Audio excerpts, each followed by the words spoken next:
Jonathan Sheppard here. Just wanted to record this session of me editing my book, The Dorner Protocol. So excited to have this in my hands, but I want to record this 5th edit.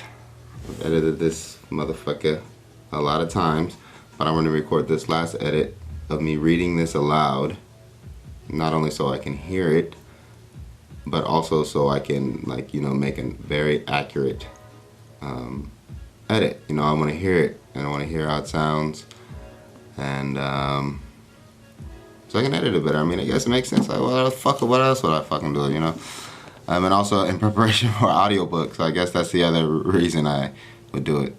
I am preparing, because I do want to release this as an audiobook, and I want to read it. So this is going to be one time of me reading it in an unfinished form, and then, you know, it's practice for the finished form. So I'm actually doing a lot with this, so I really am excited to get into this. So let's do that. So what I'm going to do is I'm going to read everything aloud that I have written and that is placed in this book from cover to cover, everything. And then periodically I'll make corrections. I may probably chime in and speak to myself out loud. I may say notes out loud. I may say a lot of things out loud that I just want to be able to reference. So when I go back and put the last finishing touches on the manuscript, that you know, I have the notes of my last edit. So let's see how this goes. You see, I tried to get a little dressed up because I knew I was going to be on camera. But the most important thing is going to be the words, and you know, getting them correct, so I can get this my baby, this my magnum opus. Or when you wink, do you go this way? Or is it? Or, well, I guess it don't matter, huh? They saw the wink, so you can wink. What do I do? Oh well. But yeah, so let's get started.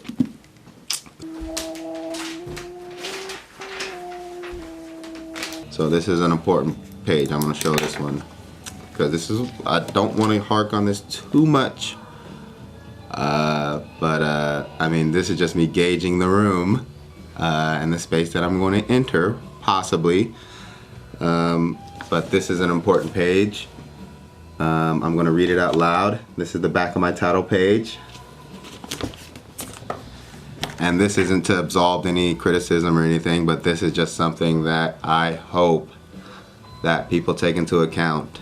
And before I read this page, I also want to say that me as a writer and as someone who is not just an English major, but, you know, someone who appreciates the English language for what it is and for how marvelous it is. It's actually a marvel, I think. It's a marvel.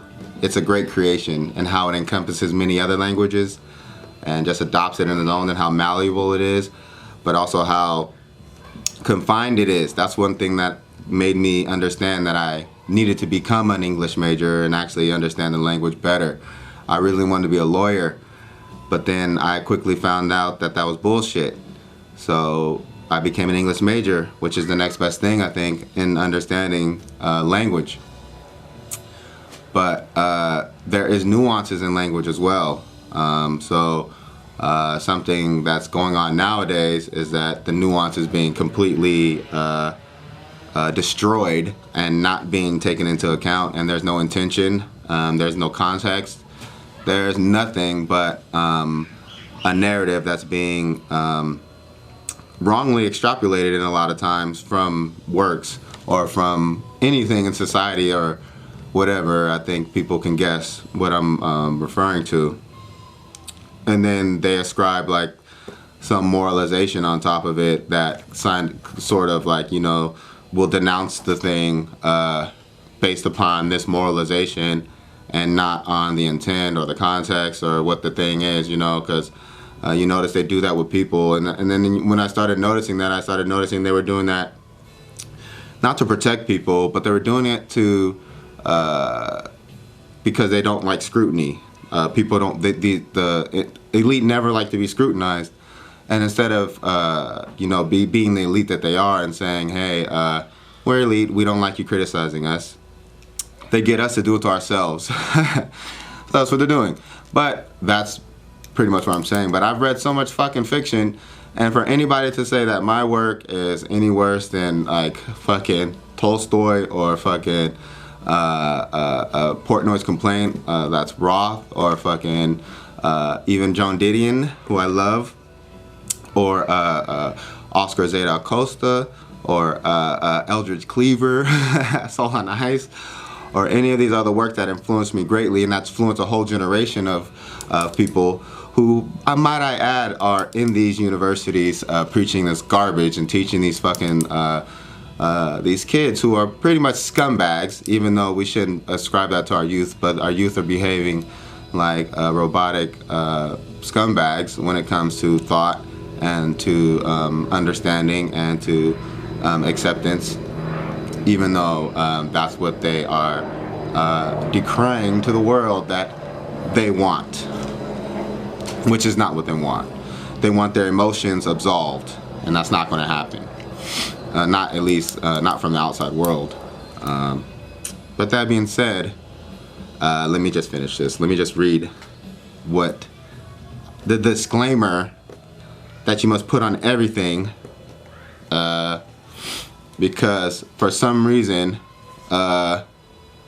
it's the artist's fault that some scumbag may interpret the work and, you know, like a critical theorist. A scumbag interprets the work like a critical theorist does, which is take a piece of it, extrapolates it out to some bigger, grander fucking scheme, and then employs that corrupted and very narrow view onto the society. Some people do it through violent words, and some people do it with actual violence. And the violent words aren't necessarily coming from the people who you think. Most of the violent words are actually coming from those who are purporting that they are those who are, you know, oppressed, so to speak. And that's not to diminish the oppression, but that's not to go into any more rants, but I just want to say that because it pisses me off that the possibility of my work being interpreted the way society's interpreted a lot of shit now just pisses me off, like, you know. And that's just that's projection, and that maybe this will be the most lauded thing in the history of the planet fucking Earth, but I doubt it. But there's that shit.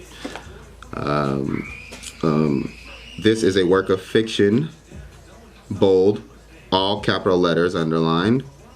Names, characters, businesses, places, events, locales, and incidents are either the products of the author's imagination or used in a fictitious manner.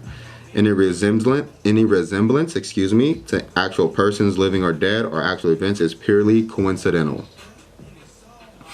I was thinking about adding so much to that, but I was going to say, the author or the creator of the work is not responsible for your pussy ass feelings, you fuck. I wanted to say that too, but I'm not going to, because I want to be an antagonist, and I think I'm just going to let this work speak for itself and not be so antagonistic with it. That's why I took out the, you know, the letter from the author or the note from the author, because I'm like, man, I'm just going to just read the shit if you want to, you know. And then, so that looks good.